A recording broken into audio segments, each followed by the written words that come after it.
of American Jewelry and Loan, and you know him from the reality show Hardcore Pawn. Les, great to see you. What are your customers Thank you very much. telling you now about the situation out? For years, Hardcore Pawn gave viewers a front-row seat to the chaos, the drama, and the unpredictable world of Detroit's most infamous pawn shop. Millions tuned in to see outrageous customers, explosive arguments, and the family behind it all. Les Gold, his daughter Ashley, and his son Seth, fighting to keep their business and their sanity intact.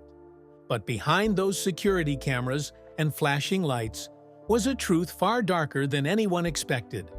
The tension you saw on screen wasn't always scripted. The fights between the Gold family weren't exaggerated for TV. Many of them were heartbreakingly real. As the seasons went on, fame began to corrode the very foundation that made Hardcore Pawn a hit. Family loyalty, betrayal, lawsuits, and behind-the-scenes manipulation began to tear everything apart. Now, years later, the truth is finally coming out, and it's more shocking than the producers ever let on. What was really happening behind the counter of American Jewelry and Loan? And why did everything the Gold family built come crashing down? This is the untold story of the Hardcore Pawn drama they never wanted you to hear. Detroit's most unlikely reality show. When Hardcore Pawn first premiered in 2010, no one expected it to become a cultural phenomenon. The show was raw, gritty, and real in a way that Pawn Stars never was. This wasn't sunny Las Vegas. This was Detroit, a city still recovering from decades of economic hardship, crime, and struggle. And in the heart of it stood Les Gold, a third-generation pawnbroker who had seen everything. American Jewelry and Loan wasn't just a store, it was an institution, a place where people came to trade their most personal possessions just to survive another week. The cameras captured it all: desperate customers, emotional confrontations, and the tough love Les was known for. But what viewers didn't see was how quickly the Gold family's lives changed once the show took off. Overnight, their humble pawn shop turned into a national sensation. Lines formed around the block. Fans wanted autographs. Tourists flooded the store. The family, who had always worked quietly behind the counter, suddenly became celebrities. And with that fame came money and tension. Seth and Ashley, Les's children, were thrown into the spotlight, expected to balance family loyalty with TV stardom and the business's growing chaos. The producers, always looking for drama, began emphasizing the siblings' rivalry. Arguments were encouraged, conflicts were amplified, and while some reality shows staged their fights, on Hardcore Pawn, the emotions were painfully authentic. But as the show climbed in popularity, something started to fracture behind the scenes. Fame had turned their once-tight family into competitors, and the cracks were growing wider every season. What started as good TV soon became personal, and the Gold family's real-life arguments would soon spiral far beyond the cameras. What was the fight that pushed the family past the point of no return? When reality turned real. At first, the tension between Seth and Ashley was easy to dismiss. Sibling rivalry made for great television, and fans loved watching the two battle over deals, money, and control. But soon, the animosity stopped being playful. The arguments didn't end when the cameras shut off. Crew members began whispering that some of the shouting matches weren't planned, that the producers were forced to cut scenes short because the fights got too heated. Ashley accused Seth of being careless with customers. Seth claimed Ashley was too emotional to run a business. And in the middle of it all stood Les, watching his family and his empire start to tear itself apart. Behind the counter, employees began taking sides. Some backed Ashley, admiring her no-nonsense attitude and fierce dedication to the customers. Others supported Seth, believing he had the sharper business mind and the patience needed to deal with the constant chaos. But to the producers, the conflict was ratings gold. Every fight meant more viewers. Every argument meant headlines.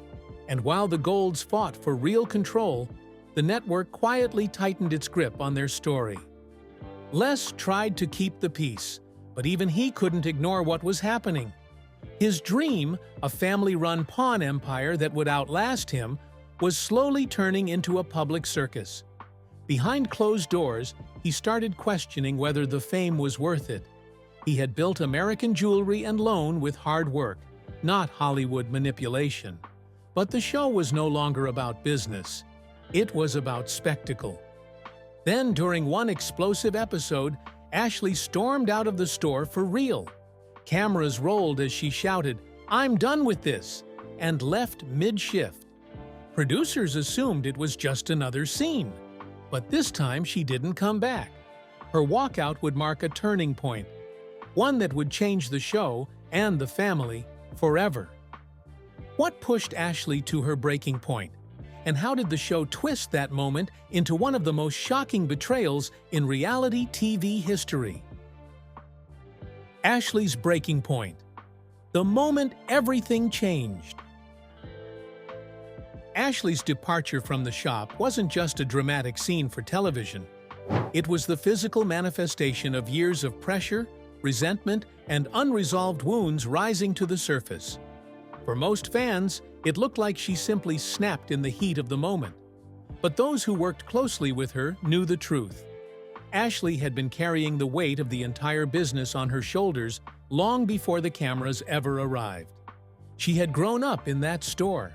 She had learned from Les how to negotiate, how to read people, and how to control a situation in seconds. She had endured the hostility of angry customers and the stress of running the largest pawn shop in Detroit, all while trying to prove she was just as capable as any man in the industry. But when Hardcore Pawn became a national hit, that burden multiplied. Suddenly, every mistake, every argument, every emotional outburst was broadcast to millions. Ashley wasn't just competing with her brother anymore. She was fighting the public's perception of her. Viewers labeled her as too aggressive, too emotional, mean. The producers loved it. The network encouraged it. The audience ate it up.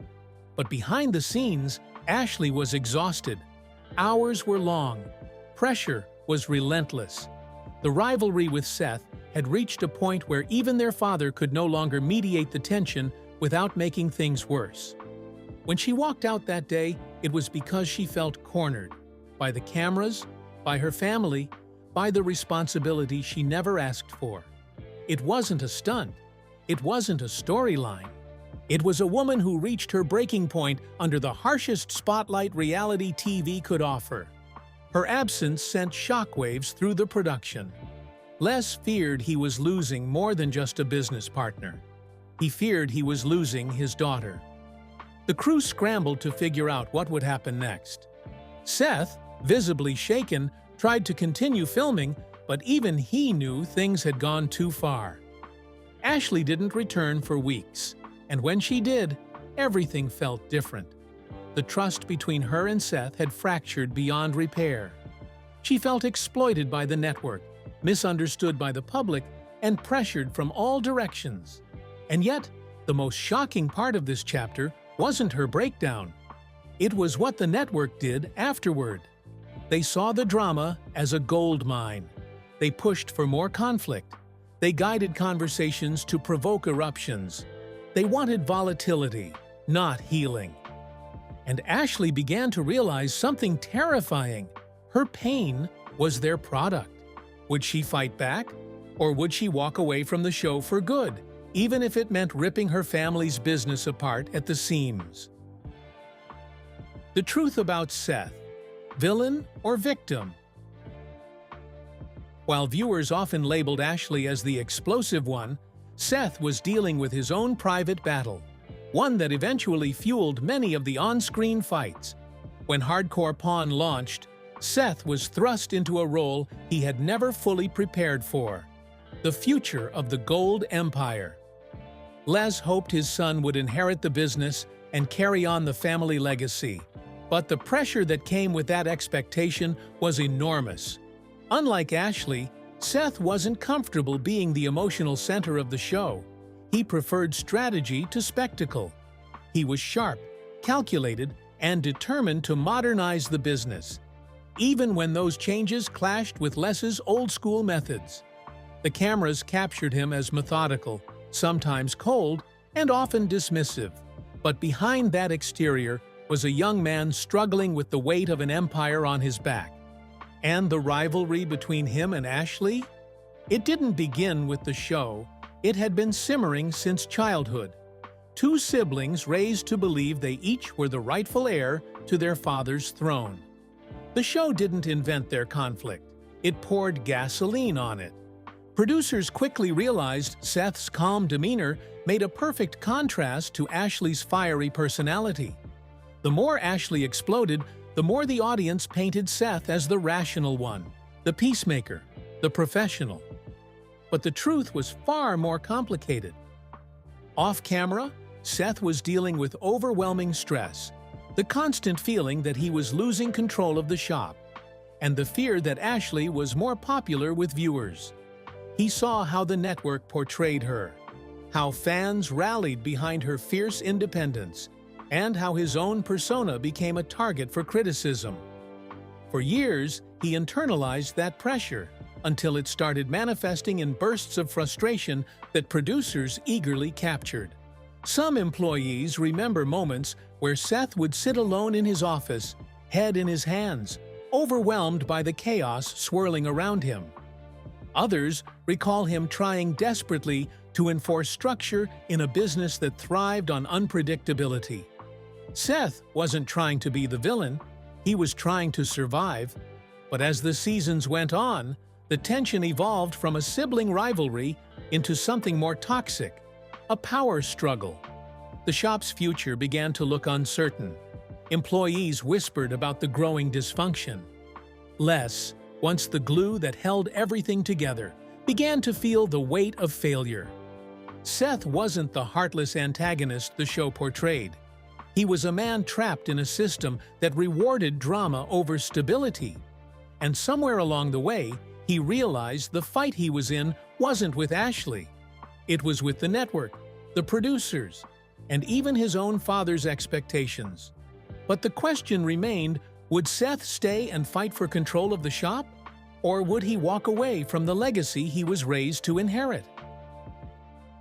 Les Gold's silent struggle.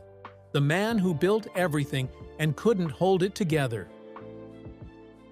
While the world watched Ashley and Seth battle on camera, very few fans realized the emotional toll it took on the man at the center of it all, Les Gold.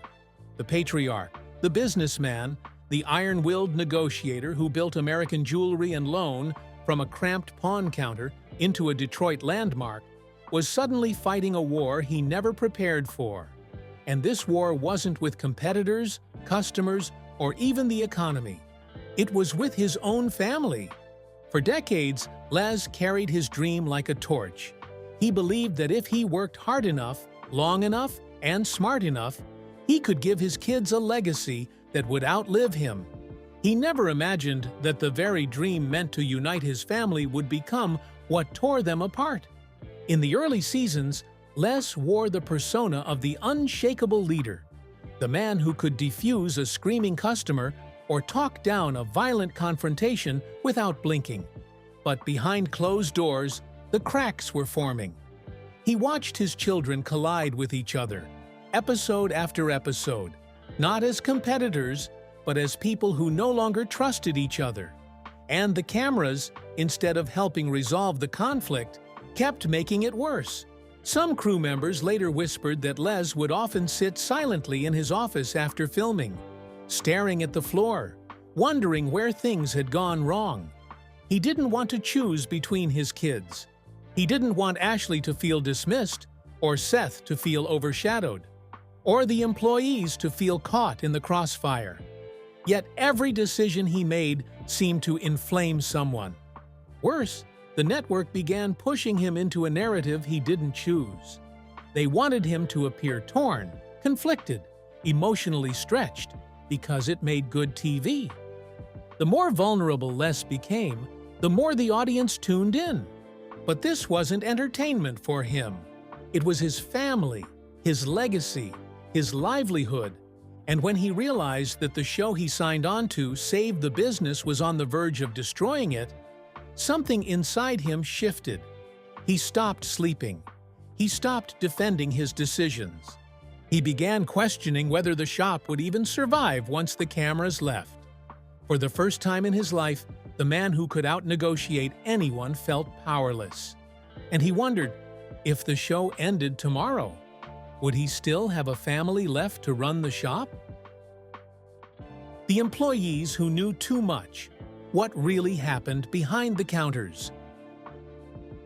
One of the biggest misconceptions about Hardcore Pawn is that the drama revolved only around the Gold family.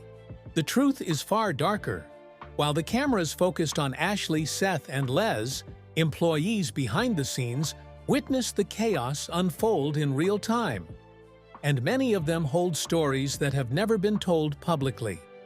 Workers at American Jewelry and Loan often found themselves caught between three competing forces: Les's old-school expectations, Seth's strategic restructuring, and Ashley's fiery push to be taken seriously. Some employees later admitted that the tension became so unbearable that coming to work felt like walking onto a battlefield. They were forced to choose sides even when they didn't want to. Arguments erupted in rooms the cameras never entered. Producers whispered instructions to employees, encouraging them to stir things up to make scenes more interesting. Staff members who didn't play along were quietly pushed aside. There were days when customers weren't the biggest problem. It was the internal warfare. Employees saw Ashley break down behind closed doors after a fight. They saw Seth bury himself in paperwork just to avoid interacting with the production team. They saw Les aging faster than any of them could have imagined, worn down by the emotional strain of watching his children fall apart.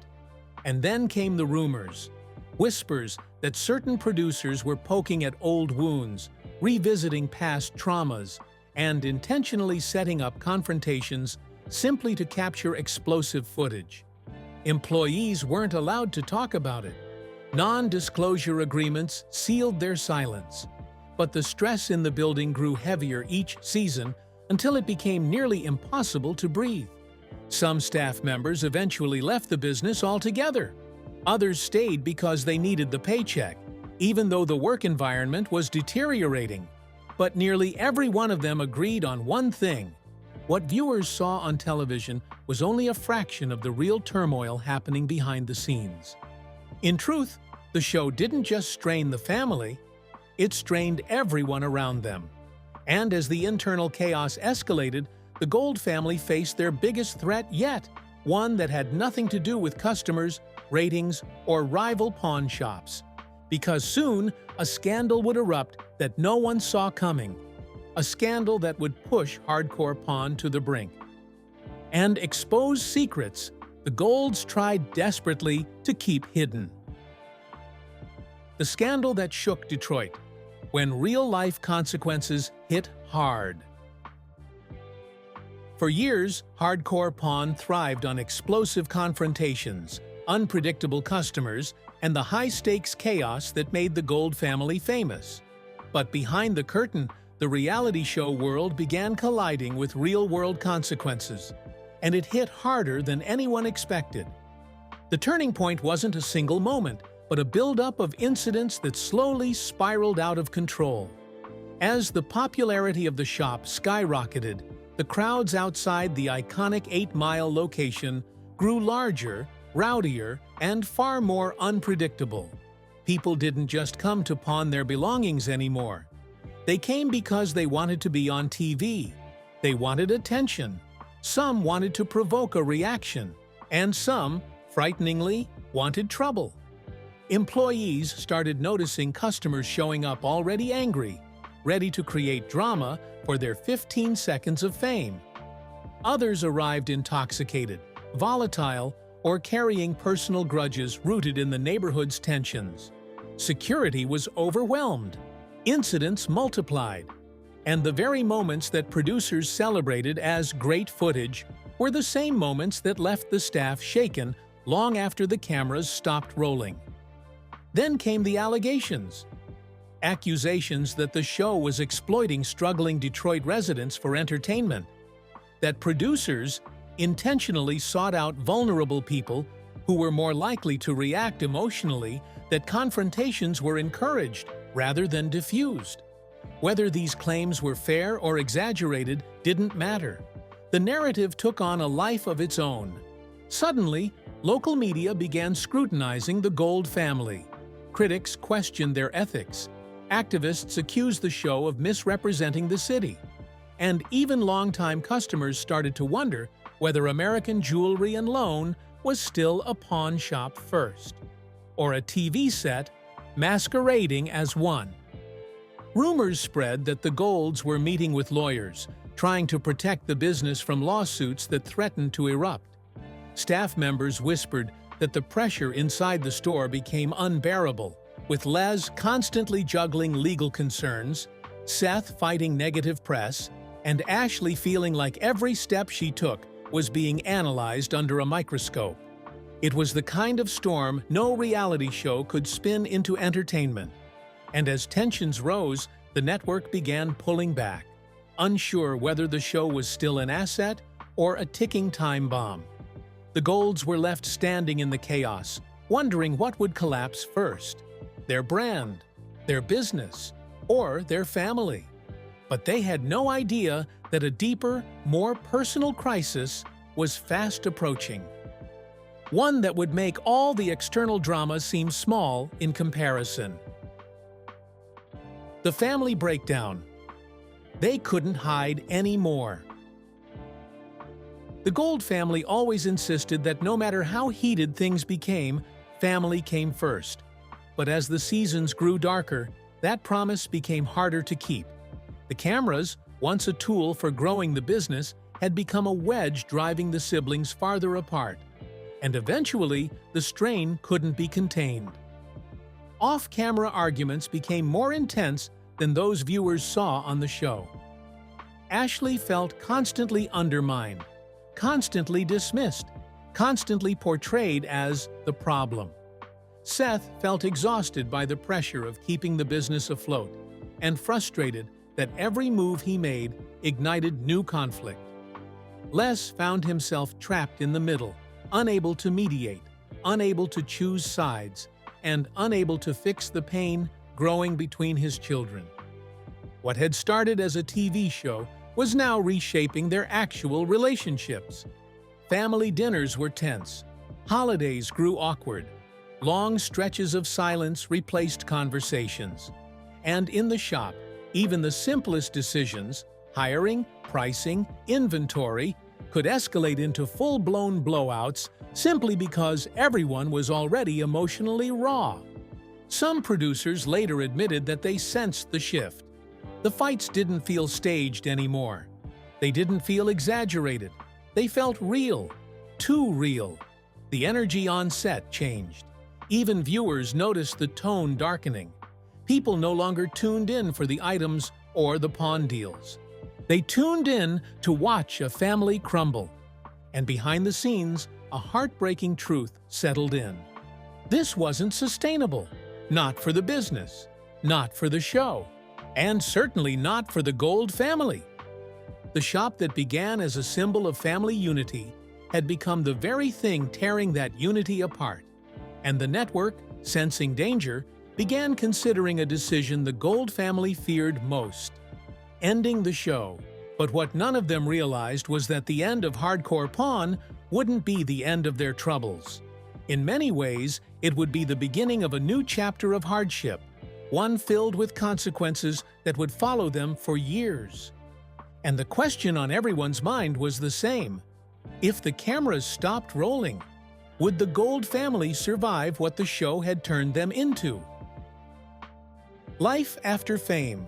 The cost of a broken legacy. When Hardcore Pawn finally faded from television, Many viewers assumed life for the Gold family would return to normal. But the truth was far more complicated.